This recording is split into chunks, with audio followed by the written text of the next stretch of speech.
మాట కోసం నువ్వు ఆయుధంగా మారి కొండలే ఢీ కొట్టరా, అది ఎంత కష్టమైనా ఆశయాల పీఠం నువ్వు అందుకున్న నాడు నిండుగా మురిసేనురా మీ అమ్మ ఎక్కడున్నా.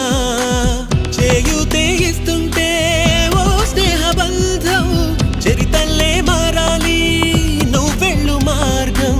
నీ ప్రతిభే చూపించే ఆ రోజు కోసం ప్రతి అణువు కావాలి నీ వెనుక సైన్యం.